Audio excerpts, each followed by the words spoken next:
வணக்கம்.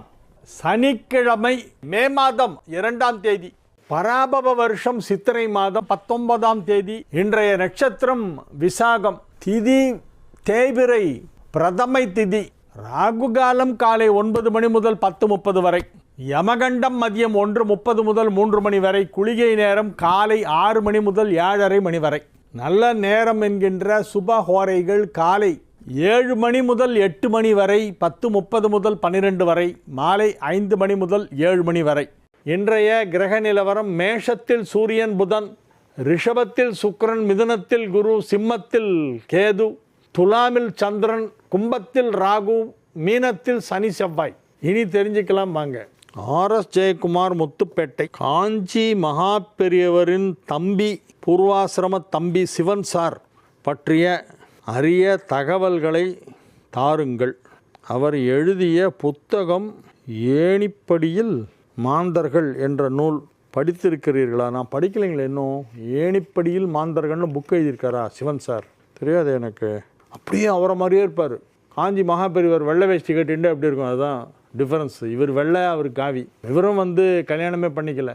இவரும் 96 வயசோ 97 வயசோ இருந்தார். கடைசி காலத்தில் அவரை வச்சு சம்ரட்சணம் பண்ணி, அதாவது அவரை காப்பாற்றி, அவருக்கு தங்க வீடு கொடுத்து, சமைச்சு போடுறதுக்கு ஒரு பிரம்மச்சாரியை ஏற்பாடு பண்ணி, அவரை கடைசி காலத்திலே அவரை பார்த்து கொண்டவர் யாருனாக்கா நீங்கள்லாம் ஆச்சரியப்படுவீங்க. நல்லி குப்புசாமி செட்டியார் தான் அவரை காப்பாற்றினார் கடைசி காலத்தில்.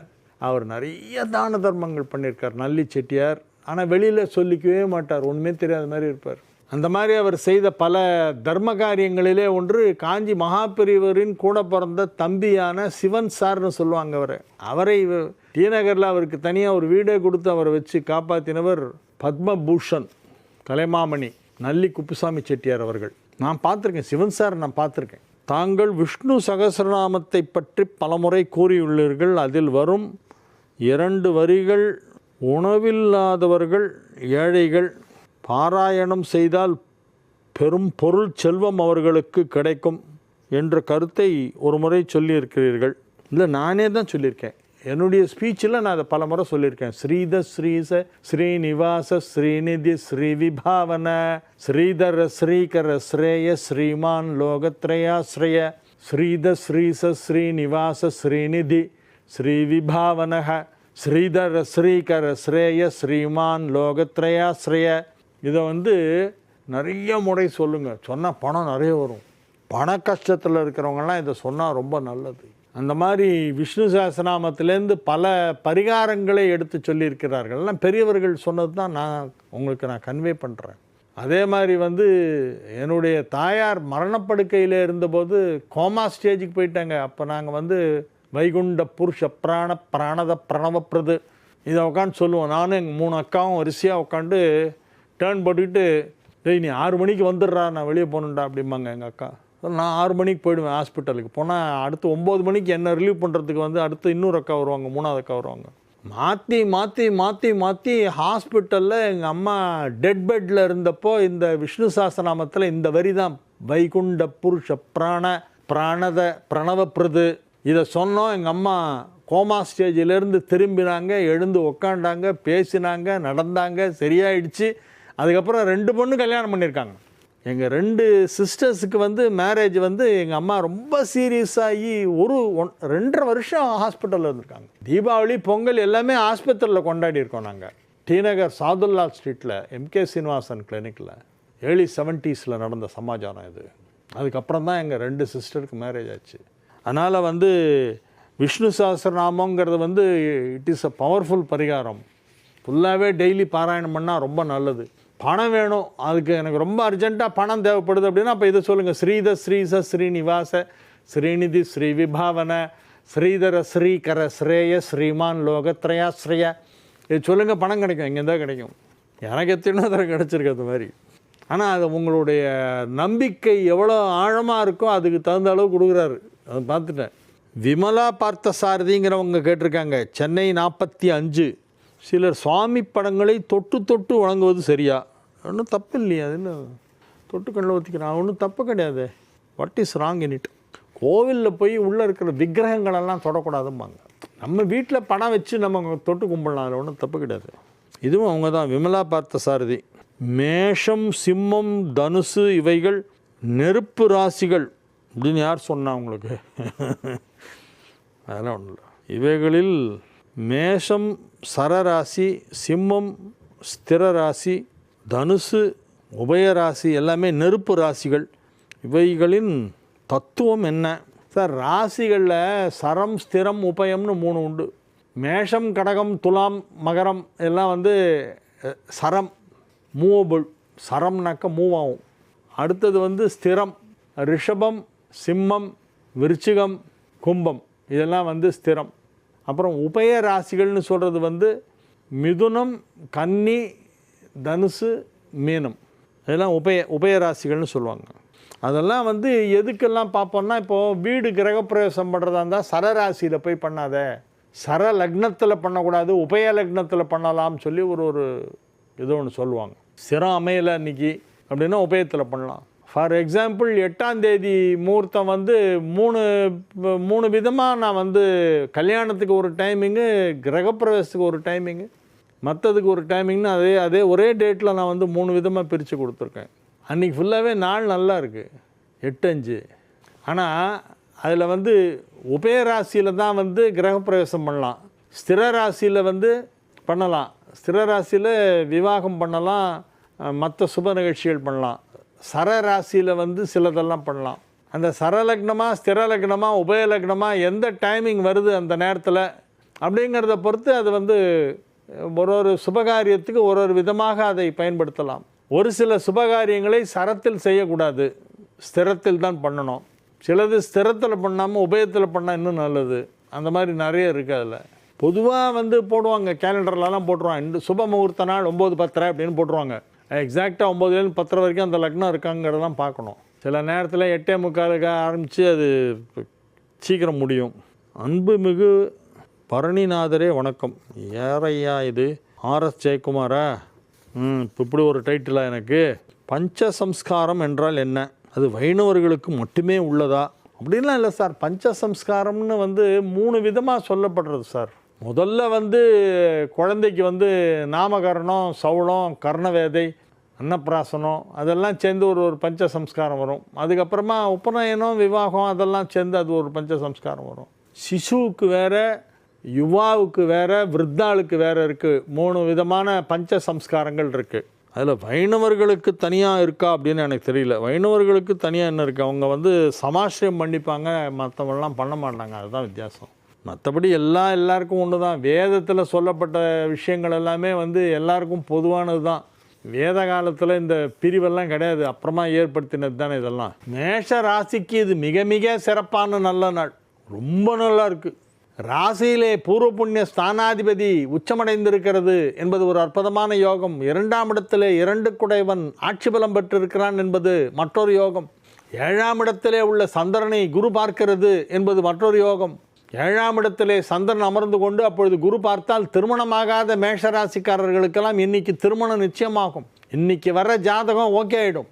இன்னைக்கு ப்ரொஃபைல் ஏதாவது கிடச்சோன்னா அது வந்து உங்களுக்கு சக்ஸஸ் ஆகிடும், மெட்டீரியல்ஸ் ஆகும், உங்களுக்கு பிடிச்ச மாதிரி அமையும். கரெக்டான நேரம் வந்து செட் ஆகுது. வேதத்தை பற்றி தெரியும், பேதத்தை பற்றி எனக்கு தெரியாது.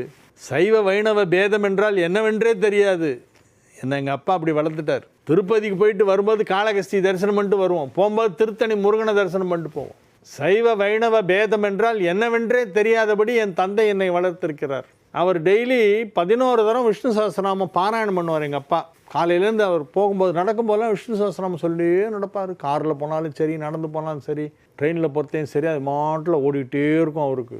ஆனால் அவர் திறந்து வச்சு திருப்பணி பண்ண சிவன் கோயில் திருசூலம். அந்த பேதம்லாம் பார்க்கக்கூடாதுன்னு சொல்லி வச்சுருக்காரு. மட பேதமே பார்க்காதேம்பார். என்ன 2 மடத்துக்கும் போடாம்பார். மட ஆசாமிகள் அவங்களாம் பேதம் பார்ப்பாங்க, எல்லா மடத்துக்கும் போடாம்பார். சைவ வைணவ பேதம்னா என்னன்னே தெரியாது. இன்றைக்கி மேஷ ராசிக்கு ஒரு பெரிய அதிர்ஷ்டம் காத்துட்ருக்கு. அதிர்ஷ்டம்னா பெரிய அதிர்ஷ்டம். உங்கள் உத்தியோகத்தில், வியாபாரத்தில், பொருளாதாரத்தில் மகத்தான முன்னேற்றம் ஏற்பட போகிறது. நினைத்து பார்க்க முடியாத அளவிற்கு மிகப்பெரிய வளர்ச்சியை நீங்கள் உங்கள் தொழிலிலே பார்க்க போகிறீர்கள். வரலாறு காணாத மிகப்பெரிய வளர்ச்சி. எனவே இது ஒரு நல்ல நாள். மேஷ ராசி அன்பர்களுக்கு மிக சிறப்பான நாள். ரிஷப ராசி அன்பர்கள் இன்று மிகுந்த மகிழ்ச்சியுடன் காணப்படுவார்கள். ராசி அதிபதி ராசியிலேயே ஆட்சி பலம் பெற்றிருக்கிறது என்பதால் நன்மைகள் அதிக அளவிலே நடைபெறுகின்ற நல்ல நாளாக இந்த நாள் விளங்குகிறது. ராசிக்கு 11ஆம் இடத்திலே சனியும் செவ்வாயும் இணைந்திருப்பதும் ஒரு யோகம்தான். 12ஆம் இடத்திலே சூரியன் புதன், ராசியிலே சுக்கிரன், 2இல் குரு. ராசியிலே ராசி அதிபதி சுக்கிரன் ஆட்சி, 12ஆம் இடத்திலே புதன், 2ஆம் இடத்திலே குரு, வரிசையாக 3 வீடுகளிலே சுபகிரகங்கள் அமைந்திருக்கின்றன. மேஷத்தில் புதன், ரிஷபத்தில் சுக்கிரன், மிதுனத்தில் குரு. மேஷம், ரிஷபம், மிதுனம் அடுத்தடுத்து 3 வீட்டில் சுபகிரகம். நடுவில் இருக்கிற ராசிக்கு தான் இது அதிர்ஷ்டம். எனவே ரிஷப ராசிக்கு இன்னைக்கு ஒரு பெரிய அதிர்ஷ்ட காற்று வீசுகிறது. ஒரு பெரிய நல்ல விஷயம் நடக்க போகுது. என்ன ஆப்பர்ச்சுனிட்டி கிடைச்சாலும் சரின்னு அக்செப்ட் பண்ணிக்கங்க. You will get an offer. உங்கள் ஆஃபீஸில் உங்களுக்கு ஏதாவது புதுசாக ஏதாவது ஒரு போர்ட்ஃபோலியோ கொடுப்பாங்க. இத்தனை நாளாக நீங்கள் பார்த்துட்டு இருக்கிற டொமைன் இல்லாமல் அடிஷ்னலாக சில விஷயங்கள்லாம் இன்றைக்கி உங்களுக்கு கொடுப்பாங்க. அதை நீங்கள் பண்ணுங்கள். You should accept what ever you get. இறைவன் எதை கொடுத்தாலும் அதை ஏற்றுக்கொள்ள தயாராக இருங்கள். We are all beggars. We should accept whatever God gives. எனவே நாம் இன்றைய தினம் இறைவனின் அருளை பிரார்த்தனை செய்து கொண்டிருங்கள். ஏதோ ஒரு நல்ல சந்தர்ப்பம் வருகிறது, நல்ல வாய்ப்பு கிடைக்கப் போகிறது, ஒரு பெரிய அதிர்ஷ்டம் ஒன்று நடைபெறப் போகிறது. எனவே அதை நீங்கள் ஏற்றுக்கொள்ள தயாராக இருங்கள். ஓப்பன் மைண்டடாக இருங்க. எது கிடைச்சாலும் ஓகேன்னு சொல்லுங்கள். மிதுன ராசிக்கு இன்றைய நாள் மிக சிறப்பான நன்மைகள் நடைபெறுகின்ற நல்ல நாள். 10ஆம் இடத்திலே சனி செவ்வாய், 11ஆம் இடத்திலே சூரியன் புதன், 12ஆம் இடமான அயன சயன ஸ்தானத்திலே சுக்கிரன். நல்ல தூக்கம் வரும். படுத்தா கர்ன்னு கொஞ்ச நேரத்தில் கொரட்டு சத்தியம் அந்த மாதிரி தூக்கம் வரும். தூக்கம் வர்றது ஒரு வரம். அது தெரியுமா உங்களுக்கு? அது ஒரு என்னதான் தூக்கத்தை பற்றிலாம் கூடவா ஜோசியம் சொல்லணும்? ஆமாம், கண்டிப்பாக. எத்தனை பேர் தூக்கம் இல்லாமல் அவஸ்தைப்பட்டுருக்காரு தெரியுமா நாட்டில்? டேப்லெட் 2 மாத்திரை போட்டு தூக்கம் வரலன்றார் ஒருத்தர். 2 மாத்திரை போடுறேன் சார், தூக்கம் வரல சார். 3ஆவது மாத்திரை போடலாமான்னு டாக்டர் கேட்டிருக்கேன். அவர் ரிஸ்க்குன்றாரு, 2 போகிறோன்றாரு. என்ன பண்ணுறதுன்னு தெரியல சார், தூக்கமே வரல. வயசாச்சு, அது ஒரு காரணம். அதனால தான் சொல்கிறேன், 12இல் சுக்கிரன் ஆட்சியாக இருப்பதால் அயன சயன ஸ்தானம் நன்றாக இருக்கிறது. நல்லா உறங்குவீர்கள், நிம்மதியாக இருப்பீங்க. நிம்மதியாக இருப்பீங்கன்னா அப்போ பிரச்சனையே இல்லை வாழ்க்கையிலன்னு அர்த்தம். நிம்மதியாக இருப்பீர்கள் என்று சொன்னால் அப்பொழுது உங்களுக்கு எதுவும் ப்ராப்ளம் இல்லை. பெருசாக தூக்கம் வராத அளவுக்கெல்லாம் ப்ராப்ளம் எல்லாம் ஒன்றுமே இல்லை. எல்லாம் நார்மலாக போயிட்டுருக்கு. அதனால் இது ஒரு நல்ல நாள். ஆரோக்கியம் நன்றாக இருக்கும், பொருளாதாரம் நன்றாக இருக்கும், நன்றாக உறங்குவீர்கள், குடும்ப வாழ்க்கை மகிழ்ச்சியாக இருக்கும். 12ஆம் இடத்திலே சுக்கிரன் இருப்பவர்களுக்கு குடும்ப வாழ்க்கை மகிழ்ச்சியாக இருக்கும். ரொம்ப பேர் அதை மறைவுன்னு சொல்லிட்டு இருக்கான். மறைவிலிருந்து சில விதிவிலக்குகள் உண்டு. There are certain exemptions, rare exemptions. அதே மாதிரி என்ன அது? அதில் ஒன்று, சுக்கிரன் 12இல் இருக்கலாம். 12ஆம் இடத்திலே சுக்கிரன் இருந்தால் தவறு கிடையாது. எனவே இந்த ரேர் எக்ஸம்ஷன்ஸில் சுக்கிரனுக்கு 12ஆம் இடம் மறைவு கிடையாது அப்படிங்கிறத ஞாபகம் வச்சுங்க. அதனால் இன்றைக்கி மிதுனத்திற்கு நல்ல நாள். கடகராசி அன்பர்கள் இன்று மிகுந்த மகிழ்ச்சியுடன் காணப்படுவார்கள். ஆரோக்கியமாக இருப்பார்கள், சுறுசுறுப்பாக இயங்குவார்கள், வெற்றிகரமாக தங்கள் பணிகளை செய்து முடிப்பார்கள். எடுத்த காரியத்தை முடிக்காமல் விடமாட்டார்கள். வியாபாரத்தில் நல்ல முன்னேற்றம், பொருளாதாரத்திலே கணிசமான முன்னேற்றம்.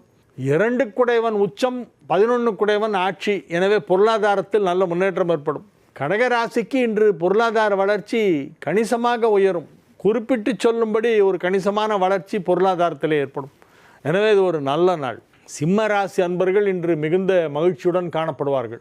சிம்மத்திற்கு இப்பொழுது நல்ல நேரம் வந்துவிட்டது. வியாபாரத்திலே ஸ்திரத்தன்மை ஏற்படும், வியாபாரத்தில் வளர்ச்சி ஏற்படும், நிலைத்து நிற்கக்கூடிய வளர்ச்சியாக இருக்கும். சில பேருக்கு ஒரு நாளைக்கு திடீர்னு வியாபாரம் கிஜின்னு ஓடும், அப்புறம் ஒரு நாளைக்கு படுத்துடும், போர் அடிக்கும்.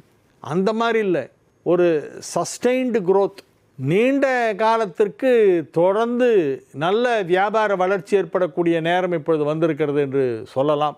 ஏனென்றால் ராசி அதிபதியே உச்சம் பெற்று புதனோடு இணைந்திருக்கிறது. தனலாபாதிபதி ஆகிய புதனோடு சூரியன் இணைந்திருக்கிறது. சூரியன் உச்சம். இன்னும் 2 வாரங்களுக்கு சூரியன் உச்சம் பெற்றிருப்பதால் அதற்குள் வியாபாரத்திலே ஒரு நல்ல வளர்ச்சி, நல்ல நிலையை அடைந்து விடுவீர்கள். உயர்ந்த நிலைக்கு செல்ல போகிறீர்கள். தொழில் ரீதியான வளர்ச்சி சற்று அதிகமாக இருக்கும். மாணவர்களுக்கு மேல் படிப்புக்கான வாய்ப்பு இப்பொழுது கிடைக்கும். திருமண வயதில் உள்ள சிம்ம ராசியினருக்கெல்லாம் திருமணத்திற்கான நேரம் நெருங்கிவிட்டது. கெட்டி மேளம் கொட்டப் போகிறது, அதிலே சந்தேகமே இல்லை. கன்னி ராசி அன்பர்கள் இன்று மிகுந்த மகிழ்ச்சியுடன் காணப்படுவார்கள். 7இல் சனி செவ்வாய், 8இல் சூரியன் புதன், 9இல் சுக்கிரன் ஆட்சி. 9இல் சுக்கிரன் ஆட்சி என்பது மட்டுமல்ல, சுக்கிரனுடைய வீடான துலாமிலே சந்திரன் இருக்கிறது. லாபஸ்தானாதிபதி தனஸ்தானத்தில் இருக்கிறது, தனஸ்தானாதிபதி ஆட்சி பலம் பெற்று இருக்கிறது. எனவே வியாபாரம் நன்றாக நடைபெறும், வருமானம் அதிகமாக கிடைக்கும், கடன் தொல்லையிலிருந்து விடுபடுவீர்கள். ஏதேனும் கடன் இருந்தால் அதை தீர்த்து விடுவீர்கள். முழுமையாக ஒட்டுமொத்தமாக செட்டில் பண்ணிடுவீங்க. ஒரே பேமெண்ட், சிங்கிள் பேமெண்ட்டு, கடனே கிடையாது. அசலு வட்டி எல்லாத்தையும் சேர்த்து மொத்தமாக திரும்பி கொடுத்து கடன் தொல்லையே இல்லாத ஒரு நிம்மதியான சூழ்நிலை உங்களுக்கு ஏற்படும். மிக சிறப்பான நன்மைகள் நடைபெறக்கூடிய நல்ல நாளாக இந்த நாள் விளங்கும். எனவே கன்னி ராசிக்கு இது ஒரு மிக மிக சிறப்பான நல்ல நாள் என்று உறுதியாக சொல்லலாம். லாபஸ்தானாதிபதி தனஸ்தானத்திலே இருப்பதால் பொருளாதாரத்திலே நல்ல வளர்ச்சி ஏற்படும். தனஸ்தானாதிபதி பாக்கியஸ்தானத்திலே ஆட்சி பலம் பெற்றிருப்பதால் மிகச்சிறப்பான பொருளாதாரம் வளரும். பணம் கொடுக்கல் வாங்கல் எந்த பிரச்சனையும் இல்லாமல் சிரமமும் இல்லாமல் அழகாக கொடுத்து வாங்குவீர்கள். கையில் எல்லாம் செட்டில் பண்ணி கடனெல்லாம் அடைச்சது போக கையில் கொஞ்சம் பணம் இருக்கும், ரொக்க பணமாக வச்சுங்க. துலா ராசிக்கு இன்றைய நாள் மகிழ்ச்சியான நாள். உடல் ஆரோக்கியம் நன்றாக இருக்கும், ஆரோக்கியத்திலே நல்ல முன்னேற்றம் ஏற்படும். வலுவான நிலையிலே சில கிரகங்களெல்லாம் அமைந்திருக்கின்றன. எனவே இது உங்களுடைய வாழ்க்கை தரத்தை உயர்த்தும், வாழ்க்கை தரம் உயரும், லைஃப் ஸ்டைலே மாறப்போகிறது. பெரிய லெவலில் எங்கேயோ போகிறீங்க நீங்கள். சொந்தமாக இப்பொழுது வண்டி வாகனம் வாங்கும் வாய்ப்பு வருகிறது. துலா ராசிக்காரங்க புதுசாக வண்டி வாங்குவாங்க. இஎம்ஐலாம் கட்டிக்கலாம், வாங்குங்க, தைரியமாக வாங்குங்க. நல்ல டைம் வந்திருக்கு வண்டி வாங்கிறதுக்கு, ரொம்ப ஏற்ற நேரம். எனவே உங்களுக்கு எந்த வண்டி பிடிச்சிருக்கு, என்ன மாடல், என்ன விலை, முதல்ல எவ்வளோ கட்டணும், முதல்ல ஒரு 25% கட்ட சொல்லுவாங்கள்ல, மிச்சம் 75% சுலபத்தவணை வாயிலாக கட்டிவிடலாம். எனவே இப்பொழுது வண்டி வாங்கி அதில் பலன்னு மாலைகள் எல்லாம் போட்டு கோயிலுக்கு போயிட்டு சாமி கும்பிட்டு, திருத்தணியில் போய் சாமி கும்பிடுவாங்க. வண்டி வாங்குகிற முக்கால்வாசி பேர் அங்கே தான் போவாங்க. சென்னையில் கார் வாங்குறவங்கலாம் திருத்தணியில் போய் நிறுத்திட்டு முருகர் மாலை கொண்டு வந்து அதில் மாட்டிட்டு அங்கேருந்து ஓட்டிகிட்டு வருவாங்க. அற்புதமான நல்ல நேரம். நல்ல விஷயங்களெல்லாம் உங்கள் வாழ்க்கையிலே நடைபெறப் போகிறது. மறக்க முடியாத நல்ல விஷயங்களெல்லாம் நடைபெறும்.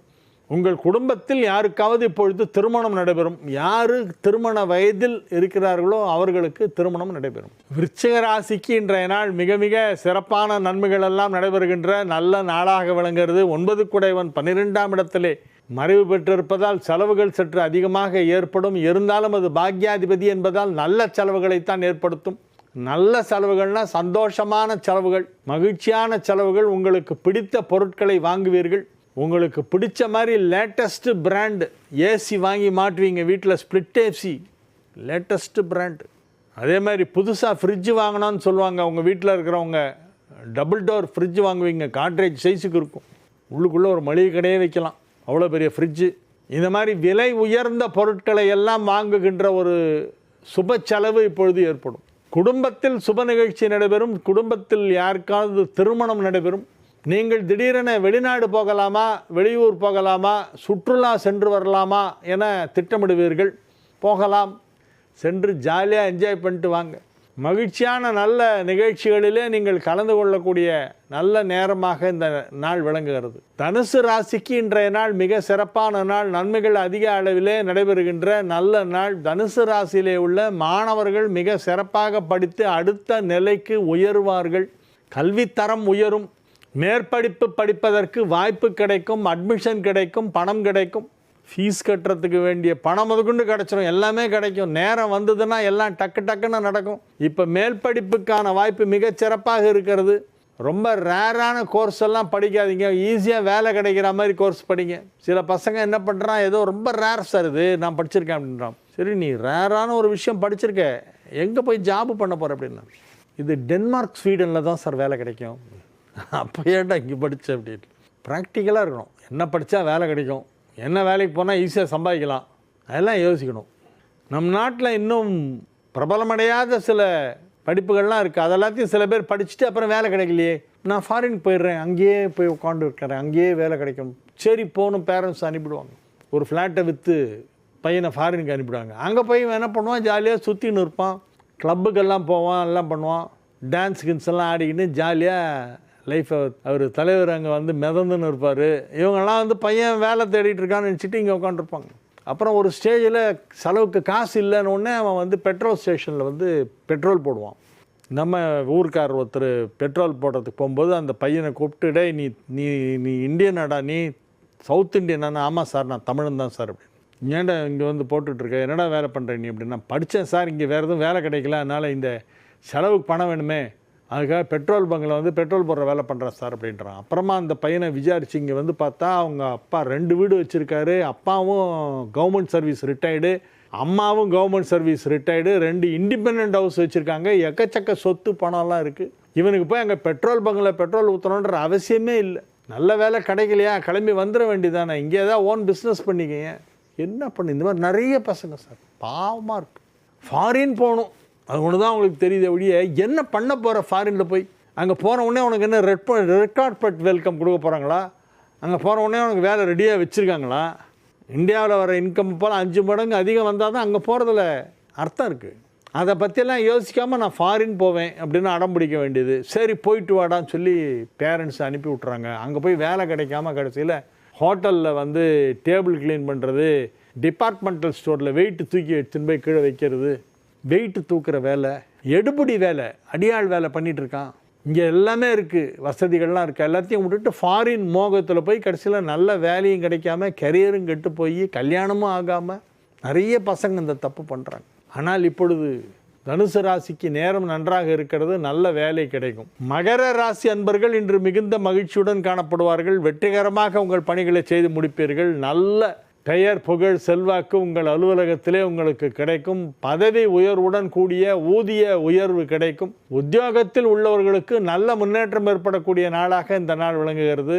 திருமண வயதில் உள்ளவர்களுக்கு திருமணம் இப்பொழுது நிச்சயமாகும். மாணவ செல்வங்கள் மகிழ்ச்சியாக படித்து மேல் படிப்பு படிப்பதற்கு தங்களை தயார்படுத்தி கொள்வார்கள். கும்ப ராசிக்கு இன்றைய நாள் நன்மைகள் நடைபெறக்கூடிய நல்ல நாள், மகிழ்ச்சியான நாள். ஆரோக்கியமாக இருப்பீர்கள், உற்சாகமாக இருப்பீர்கள். கலகலப்பாக சிரித்து மகிழ்ந்து பேசி கொண்டிருக்கின்ற நாளாக இந்த நாள் விளங்கும். மிக சிறப்பான நன்மைகள் நடைபெறும், மகிழ்ச்சியாக இருப்பீர்கள். உங்கள் குடும்ப வாழ்க்கை நன்றாக இருக்கும். குடும்பத்தில் ஏதேனும் சுப நிகழ்ச்சி நடைபெறும். உங்கள் குடும்பத்தில் இப்பொழுது என்ன சுப நிகழ்ச்சி நடைபெற வேண்டுமோ அது நடைபெறும். மீன ராசிக்கு இன்றைய தினம் சந்திராஷ்டமம், எனவே புதிய முயற்சிகளில் இறங்க வேண்டாம். சந்திராஷ்டமம், அதனால் சைலண்ட்டாக இருங்க, கப்சிப்புன்னு இருக்கணும். வாழிய செந்தமிழ், வாழ்க நற்றமிழர், வாழிய பாரத மணித்திருநாடு. வந்தே மாதரம், வந்தே மாதரம், வந்தே மாதரம். மீண்டும் நாளை நிகழ்ச்சியிலே உங்களை சந்திக்கும் வரை உங்களிடமிருந்து விடைபெற்றுக் கொள்வது உங்கள் வழிகாட்டி ஜோதிடர் கலைமாமணி ஹரிகேச நல்லூர் வெங்கட்ராமன்.